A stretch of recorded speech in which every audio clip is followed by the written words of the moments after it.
আজই ডাউনলোড করুন আর এনজয় করুন আপনার পছন্দের শো। পুরুষ মানুষের মতো বুক টোকা করেছে, বুক টোকা করেছে, বুক টোকা করেছে। আর সেই ঠোকাঠুকির জন্য তো আপনি আপনার মেয়ের জীবনটা ওর বিপন্নে ফেলে দিয়েছেন। তুমি বলো না, সমাজ রীতিনীতি বলে একটা কথা নেই? তুমি কি নেমন্তন্ন করতে গেছিলে ও বাড়িতে? তুমি বলো না, ওটাকে নেমন্তন্ন করা বলো। ঠিক আছে, ঠিক আছে, ঠিক আছে, আমি নিজে যাব ওরে নেমন্তন্ন করার জন্য। হ্যাঁ? কি? তুমি যাবে? আমি যাব। আজকে একটা আশীর্বাদের অনুষ্ঠানের দিন, এই পাত্রীপক্ষ রয়েছে, গায়ের লোক রয়েছে, এদের সবার সামনে আমার মেয়ের মাথা হেঁট হবে, আমি চাই না। কিন্তু আমার মাথা উঁচু করার জন্য সোমের মাথা যে আমি নিচু করতে পারবো না বাবা। সোমের মাথা নিচু করতে আমি কে বলেছে? সোমের মাথা না, আমি যাব। আমি গিয়ে দরকার হলে তার হাতে পায়ে ধরবো, বলবো বাবা আর রাগ করিস নে, আমি একটা বয়স্ক মানুষ, আশা করি আমার কথা সে ফেলতে পারবে না। আর তাতেও যদি না বোঝে তখন কি হবে? আমি বলছি বাবা যে এই সব কিছু তোমরা এবার বন্ধ করো, বন্ধ করো তোমরা। প্রতাপ, আজকে একটা শুভ দিন, মাথা গরম করিস না বাবা। কি করে মাথা ঠান্ডা করি বলো তো বাবা? হ্যাঁ, তুমি এতদিন ধরে যা যা বলেছো আমি সব শুনেছি বাবা, সব মেনে নিয়েছি। জানি তো সোম তো এত কিছু বুঝবে না, তাই ও আসবে না। মা মা আমি ভালো বলছি বাবা, আমি ভালো বলছি যে এই তামাশাটাকে তোমরা এবারে বন্ধ করো। প্রতাপ, এখন কি এসব কথা বলছিস তুই? কন্যা পক্ষের লোক সব এসে বসে আছে ওখানে। কিন্তু জামাই আসেনি মা, জামাই আসেনি। আমার বোনের সঙ্গে সোমের বিয়ে হয়েছে, ও এ বাড়ির একমাত্র জামাই। হ্যাঁ জানি, জানি আমরা সমবয়সী, কিন্তু সম্পর্কে আমি ওর থেকে একটু বড়। ও না, ও তো এখন প্রেসিডেন্ট, কেন আসবে? তাই না বাবা? কেন আসবে? তুই তো মনের মধ্যে এত রাগ, এত দুঃখ পুষে রেখেছিলিস, আমি বুঝিনি বাপ। আসবে, আমি বুঝিয়ে বললে নিশ্চয়ই আসবে। তুই যাবি আমার সঙ্গে?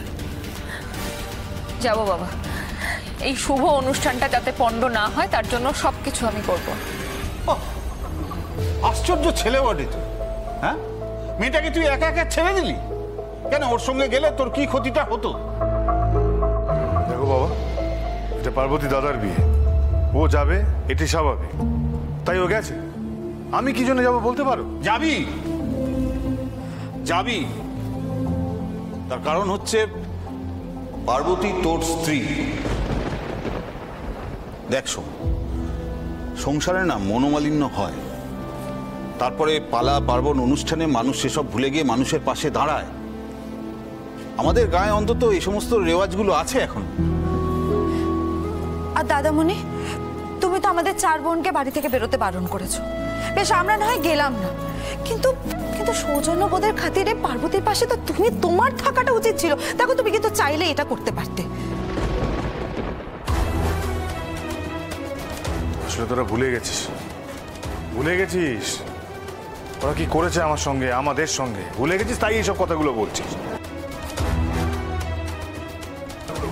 দাদামণি, দাদামণি, আমরা কিচ্ছু ভুলিনি, কিন্তু পার্বতীদের তো কোনো দোষ নেই বলো। আর প্রতাপদা বর্দি ভাইয়ের সঙ্গে যা করেছে তার শাস্তি তো পেয়েছে। আজ তো একটা নতুন জীবন শুরু করতে যাচ্ছে। তুমি হ্যাঁ, তো যাচ্ছে যাচ্ছে, তাতে কি? তাতে কি? আমি কি করবো? আমায় ডেকেছে, নেমন্তন্ন করেছে আমাকে। সেই জন্যই তো সব কাজ ফেলে আমি তোর কাছে ছুটে এলাম।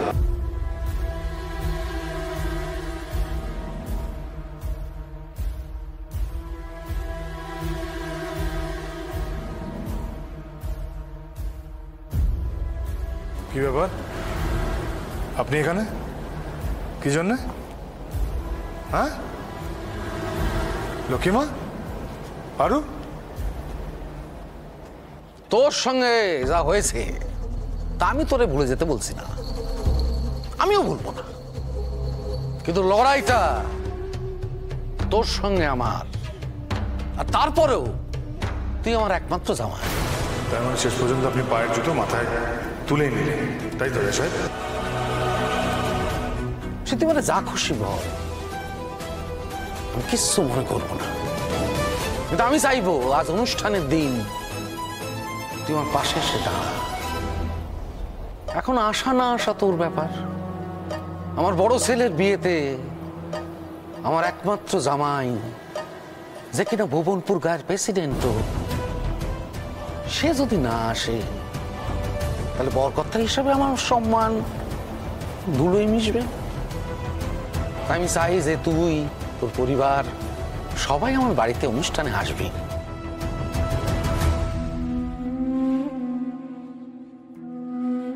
আপনি আমাদের এখানে নেমন্তন্ন করতে এসেছেন সম্মানের সঙ্গে, তাই আমি আপনাকে সসম্মানে জানাচ্ছি, আমি বা আমার পরিবারের কেউ আপনার ছেলের বিয়েতে হাজির থাকতে পারবো না, যাব না।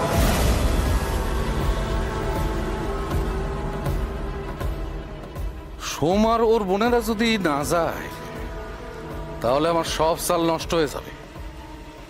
যে বাবাই হোক ওকে রাজি করাতেই হবে। ঠিক আছে, এত কথা বলার পর তুই যদি যেতে না চাস,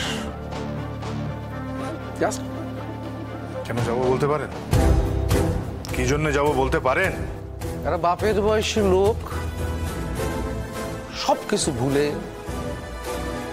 তো দরজায় এসে দাঁড়িয়েছে, সেটা কি কারণ হতে পারে না? শোন, না, হতে পারে না, হতে পারে না। কেন পারে না জানেন? আপনি এখন এই কথা বলছেন, কিন্তু এতদিন ধরে দিনের পর আপনি আমাদেরকে হেনস্থা করে গেছেন। আমার বাবাকে করেছেন, আমাকে করেছেন, আমার বোনগুলোকে করেছেন, এই গোটা পরিবারকে করেছেন। আমাদেরকে অপমান করেছেন, ভুবনপুরের মানুষকে দিয়ে আমাদেরকে অপমান করিয়েছেন, হেনস্থা করিয়েছেন। শুধু তাই নয়, আমাকে তো প্রাণে মারতে চেয়েছিলেন। তারপর আপনি বলছেন আপনি আশা রাখেন যে আপনি নিমন্ত্রণ করবেন আর আমি চলে যাব পরিবারকে নিয়ে। আপনি কি এগুলো অস্বীকার করতে পারবেন? অস্বীকার করিনি তো, করিনি, অস্বীকার করবো না। আমি যাদের ভালোবাসি তার বুক দিয়ে আগলাই, সমস্ত ঝড় ঝাপটা থেকে তাকে রক্ষা করি। তোরাও করেছি, তোর পরিবাররাও করেছি, করিনি? বুকে হাত দিয়ে একবার বল, করিনি? যারে আমি শত্রু ভাবি, যে আমার শত্রুতা করে আমার সঙ্গে, তারে আমি ক্ষমা করি না। তুই তো আমার চিনিস, তুই তো আমরা জানিস, তুই তো আমরা দেখেছিস। তোরাও করিনি। যা করেছি পুরুষ মানুষের মতো বুক টোকা করেছি, বুক টোকা করেছি, বুক টোকা করেছি। আর সেই ঠোকাঠুকির জন্য তো আপনি আপনার মেয়ের জীবনটা ওর বিপন্নে ফেলে দিয়েছিলেন। আরেকটু তো মরে যাচ্ছিল পারবো, সে খেয়াল আছে আপনার? আছে? মেয়ের জন্য আজ আমি এখানে এসে দাঁড়িয়েছি, তোর দরজায় এসে দাঁড়িয়েছি।